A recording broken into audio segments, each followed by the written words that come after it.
right. Welcome to Inside the Huddle, brought to you by Romo Athletics and powered by the Raw Athletic Booster Club. I'm your host, Tom Brown, and today we got Bulldog Soccer coach Matt Calvert here with us today.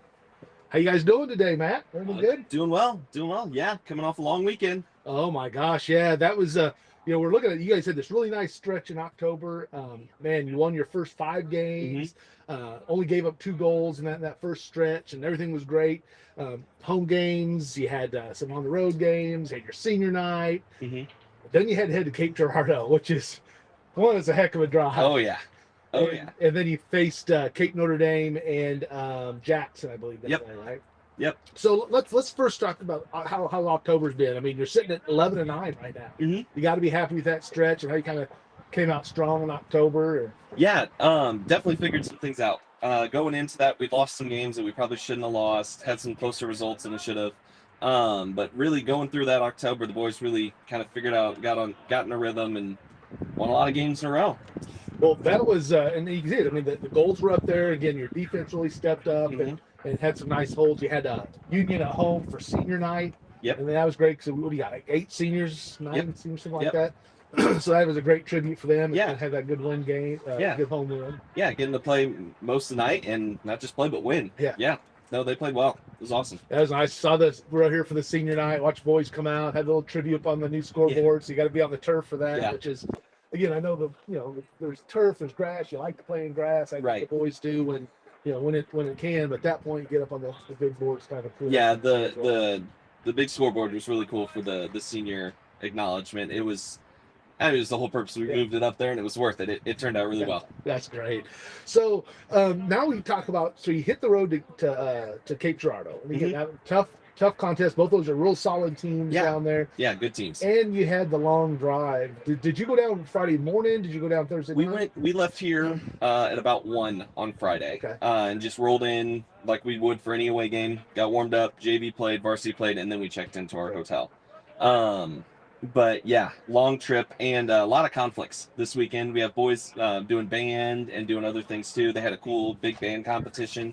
So I was missing 3 boys for that. Got a couple injuries. So we were down to like 1 full-time varsity player as a sub, and then a couple JV boys had to step up for us, and boys had to step into new positions. So it was a learning weekend for sure. Got a lot of good, watched a lot of boys step up.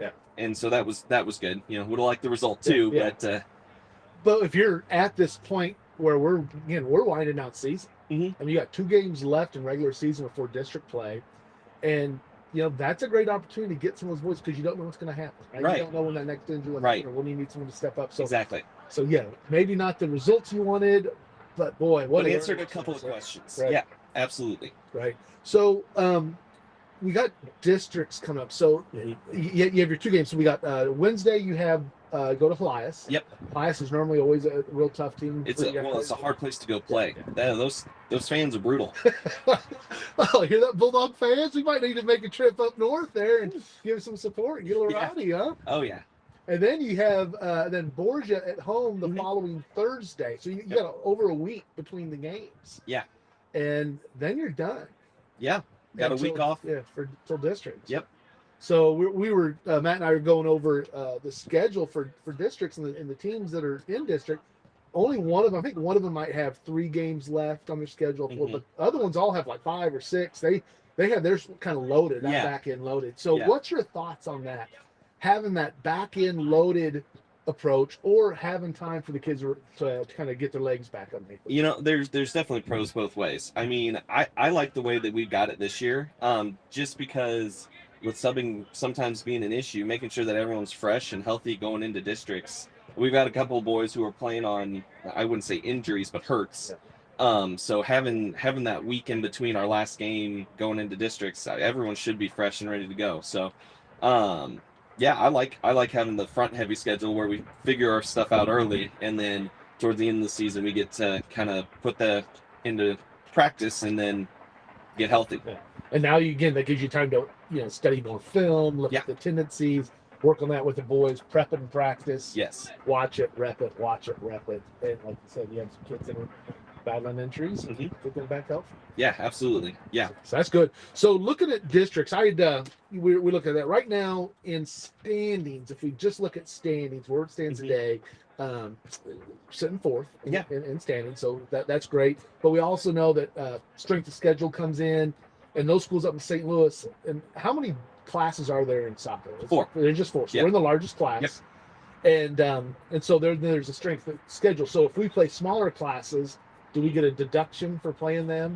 Not an official deduction of any kind, but these St. Louis schools, I mean, this district has been almost the same district for years and years and years. So they all know each other. The coaches all know each other. They talk all season. So I'm sure they've already got our district all figured out the way it's going to go. But yeah, I'm happy with the record we're coming into districts with. I mean, we're ready to go. So DeSmet right now sits atop the district. And we're talking about that probably going to be either 13-2. Yeah. One of our losses was to them. Yep. But again, it was a good effort, everything on it. Game. And again, DeSmet's just they're the high caliber team. Out the next second in the state for a reason. Yeah, definitely. And then one of their losses came to Chaminade, who will be hosting this year's tournament. And all district games will be there, or will you play up? Yeah, they'll all be up at Chaminade. Wasn't sure because sometimes like in they're letting. In other sports, you get a first round, you get a host the first round, and then I think softball, their host. No such luck. I offered to let everyone come down here, but for some reason the St. Louis schools all kind of wanted to stay in St. Louis. Imagine that. Shot. Yeah, that's a good try. So yeah, we'll have those out. It'll be interesting. And then we're probably that last week, but we have some of those teams that are playing. So when's the seeding going to come out? I haven't heard yet an official date, but again, those coaches all talk. I'm sure they'll let me know when they want to have the meeting. So probably a night we have a game or something. Yeah, of course. Yeah. Well, the last one was like 6:30 in the morning, so we'll see. Wow. Well, that'll be good. We'll see how that goes, and hopefully we'll get a good spot on there, a good draw. Because we're going to be kind of right in the middle record-wise, and hopefully finish out strong with these two, with Borgia and Elias. And again, that'll help. I think. Yeah, definitely 2 winnable games. Yeah, because I'm pretty sure I didn't check to see if Elias has played some of them, but I'm guessing they might have. I don't know if typically they could always do like a DeSmet or something. No, maybe not this year, but they've kind of got that name recognition that I can make an argument for strength of schedule too. Yeah, great.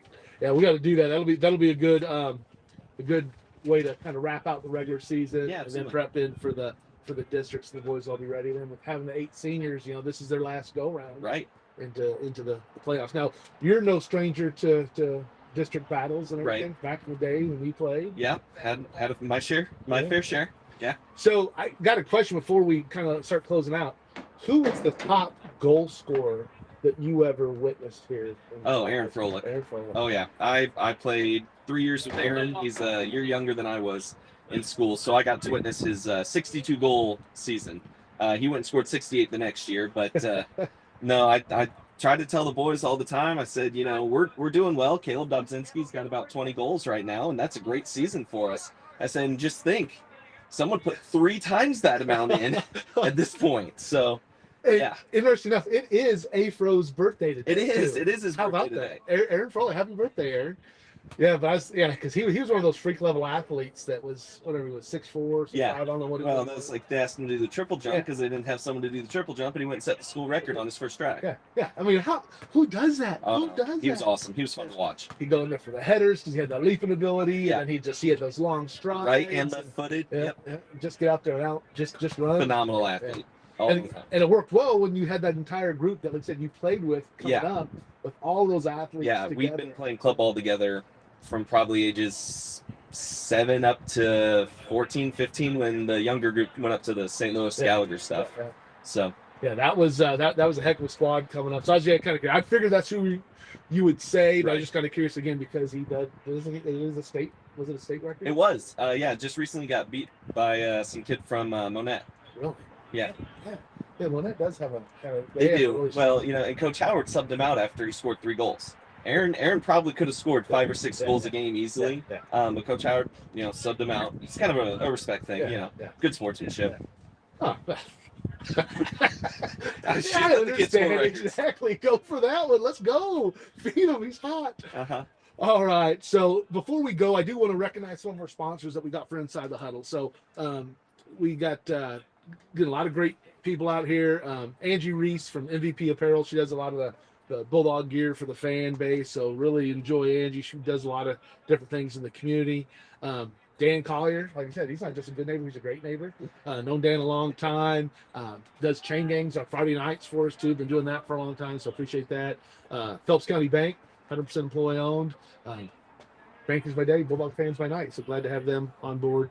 And then Kobe Wands Skills Academy, Kobe. Oh, yeah. And two-time All-State Bulldog basketball player, does training, does a lot of Ethan's training stuff. So again, shout out to him. Appreciate all of that. So Coach, tomorrow, Wednesday night, Elias, 7 p.m. start time. Head up 63, support the Bulldogs. Like I said, it gets a little rowdy there. Pretty much all the sports at Elias. Oh, yeah. They're loud. They come out, they support their team. So we could use some of that up there. And then the following Thursday, so whatever that's 24th. 26th? I'd have to double 26th. check. Oh, you'll have to look that one, yeah. But it'll be that following Thursday, so not this Thursday, but the next Thursday. Borgia at home in the final home game of the season. Yep. And then move on to districts. Awesome. All right. So for Coach Matt Calvert, I'm Tom Brown. Thank you for joining us on Inside the Huddle. From Inside the Huddle to the heart of the game. We'll see you next time.